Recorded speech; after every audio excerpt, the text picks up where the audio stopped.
partner is Ganesh, and today we'll be talking to you about an issue that concerns us all, which is child labor. So often when we think of the topic of child labor as residents of developed countries, we often associate it with things that happen in faraway countries. We acknowledge that it's an issue, but we often don't realize that it affects us as well. So it may seem that's unrelevant to residents of developed countries such as Canada, where we might think that not even a trace of it exists, and we may assume that it only involves those living in faraway and distant underdeveloped countries. However, child labor connects all of us and affects all of us in every country, and it's closer to home than we may think. So just to start off with a few statistics, out of the estimated 160 million million child labor victims, 79 million are involved in dangerous and dirty work, and it was previously estimated that child labor may reach a minimum in the year 2020. However, due to the pandemic of COVID-19, an estimated 9 million more children will fall into the trap of child labor by the year 2022's end. And according to UNICEF, an organization that works and advocates for the rights of every child, the largest increase in child labor has been seen in the sub-Saharan Africa. And in fact, it's interesting to see and also very shocking that the numbers of child labor victims in South Africa exceed those of the rest of the world combined. So now we'll talk about what child labor really is. So what is child labor? If the work being done does not have adverse health effects, does not harm the education or personal development of a child, then it's actually not considered child labor, but rather could be something positive. So what actually determines if something is child labor or not? Child labor is when children under the age of 15 or 16 are regularly employed and used in businesses or industries, oftentimes in an illegal or inhumane manner. Not only does this rob these children of an adequate education and childhood, but it also harms their mental, physical, moral, and social development as individuals. Some unsafe child labor practices include excessive hours of 14 plus hours, for example, including night work, which is sometimes like twice as long as an adult, operation of heavy machinery or job that incorporates working underwater or underground, which is extremely unsafe, and labor involving a child aged 12 or under. Forced labor is an especially despicable form of child labor in which about 4.3 million children have been enslaved in. It often involves slavery, commercial exploitation, debt bondage. Debt bondage occurs when an individual gives their freedom in order to pay a loan or inherit a debt that may not be theirs. Other forms of child labor include slavery, child trafficking, debt bondage, serfdom, drug trafficking, and several others.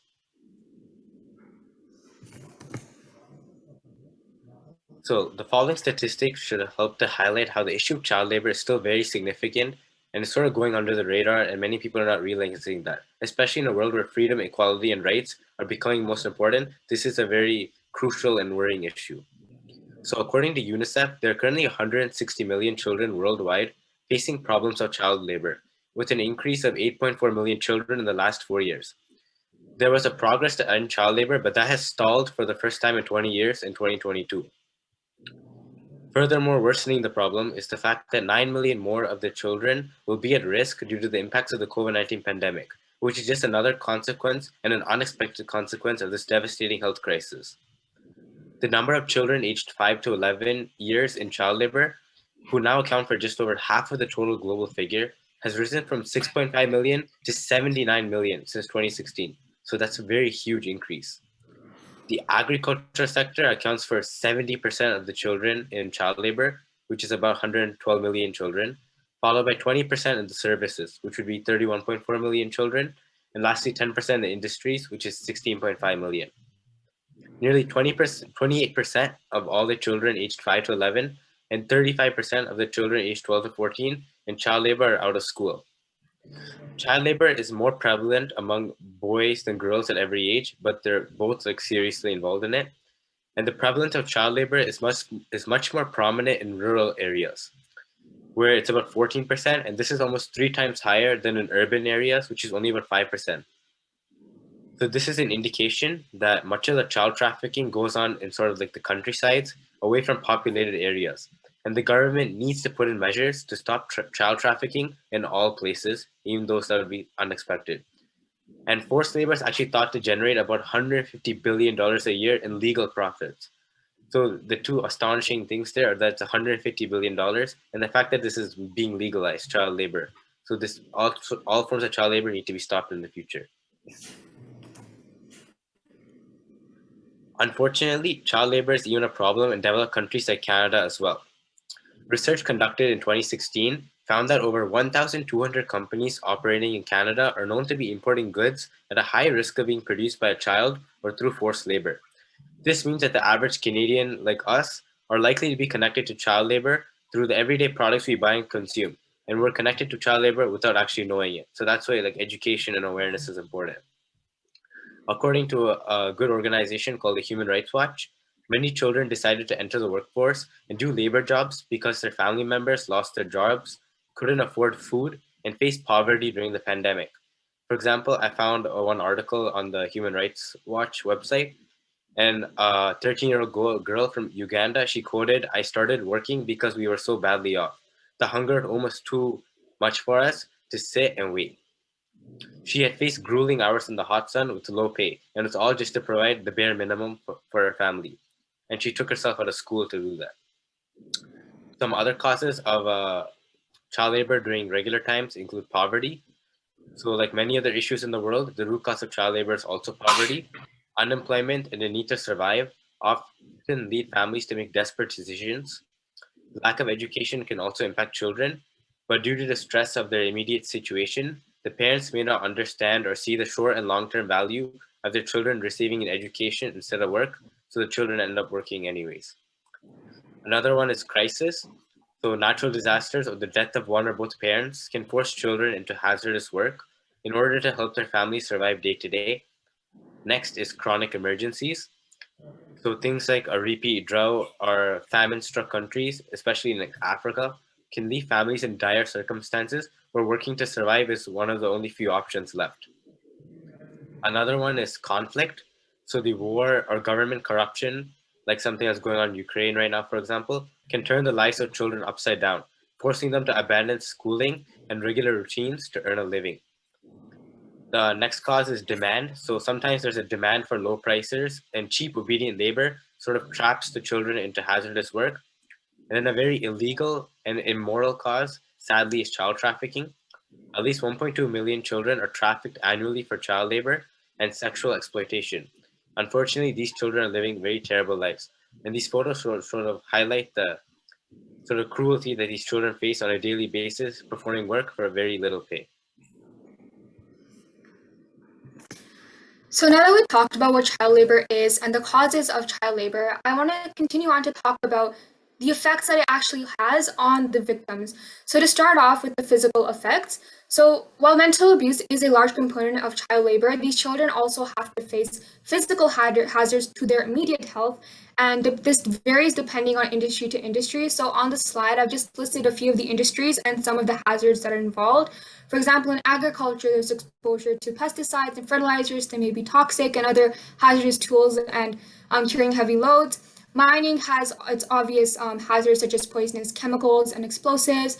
And then construction involves carrying heavy loads, working at unsafe heights, and also with inadequate safety equipment, and also the operation of dangerous machinery. And then manufacturing has the usage of toxic solvents and performing repeated tasks over and over for prolonged periods of time in painful positions, and also the operation of tools that may be dangerous. And then domestic work involves long work hours, and then living in isolation away from their family and friends, which is especially detrimental to a child's mental health and their development, as this is when they are developing as human beings.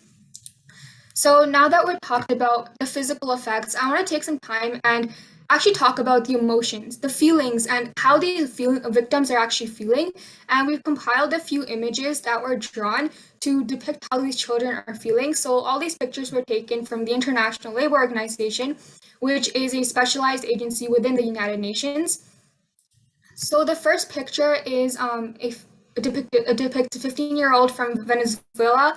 The second one is 14-year-olds from Belarus, and then the last one is a 16-year-old from Peru.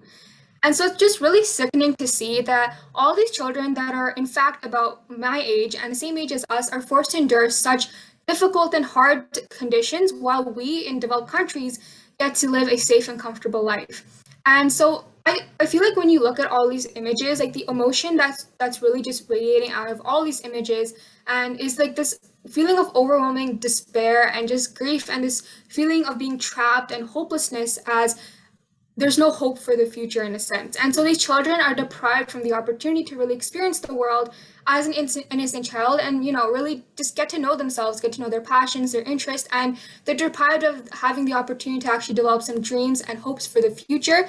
And in turn, our society loses out on all this talent that these children may had offered initially. So again, it's just really sickening to see that while all this is happening in other countries, we in Canada get to have a privileged life. So I also just then wanted to connect back to some child labor within Canada and the history of child labor within Canada.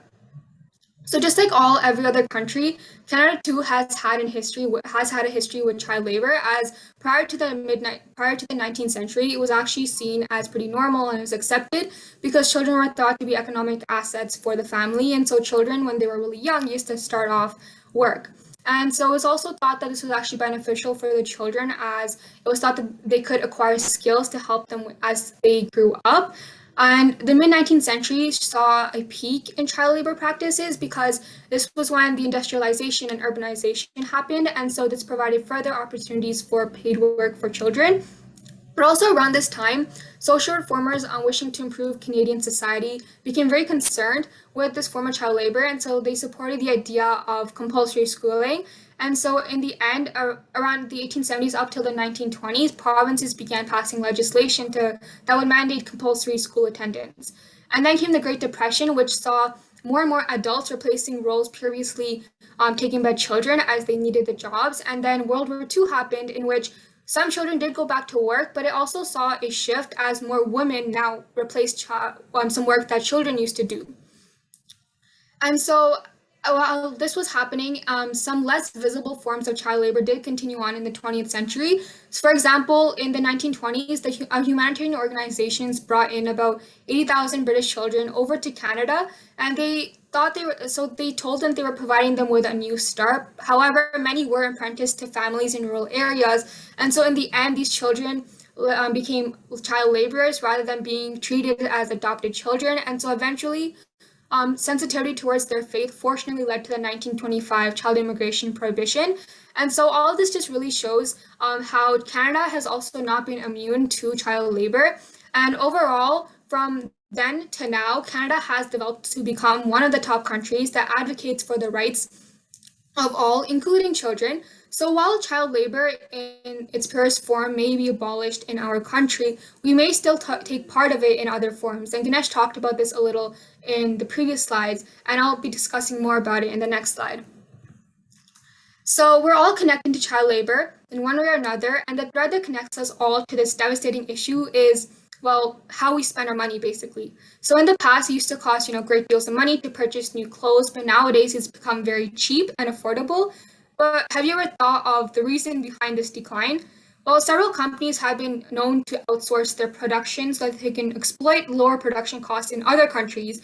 However, this often involves the exploitation of children to achieve these lower wages and cheaper production costs. And so as consumers, however, we're unaware of how our spending practices are directly supporting the enslavement of children in developing and underdeveloped countries. So this is where ethical consumption comes into play. So the definition on the screen is basically just the online Google definition, but ethical consumption basically just involves purchasing goods that are known to be ethically sourced and ethically distributed and also ethically produced. So it's important that we consider the supply chain and the process involved in the production of the product we see on the store shelves. So to define a supply chain is the system of people, activities, and organizations that's involved in the process of getting the good from the supplier to us, the customer.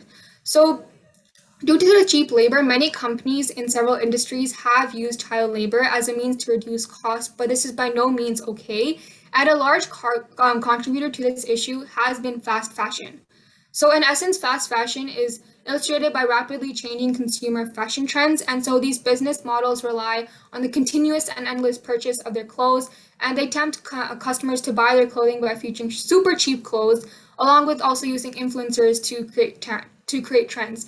And so a prime example of a fast fashion brand has been Shein. So yesterday when I was checking just like their website, I found that Shein had actually listed 40,295 new products on their daily news section. And so just mind blowing to see that they upload thousands of new products every day that are also very cheap. So how do they keep up with this demand? Well, to keep up with this demand, child labor is often used and is frequently looked to as a solution. So now we'd want to talk about a few child labor scandals involving some very well-known brands.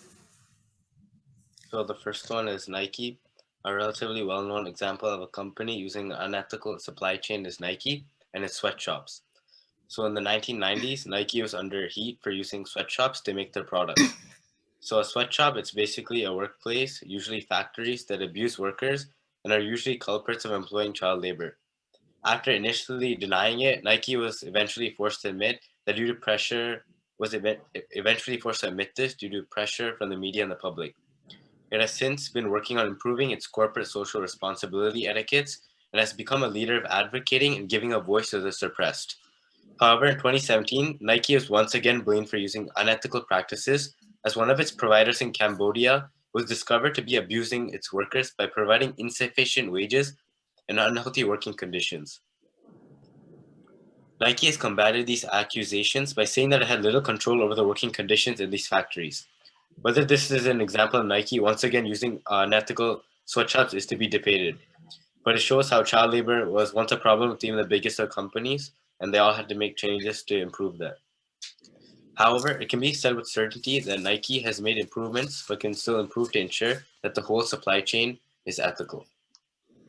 So another example of a company that has been caught under fire for using child labor is Hershey's.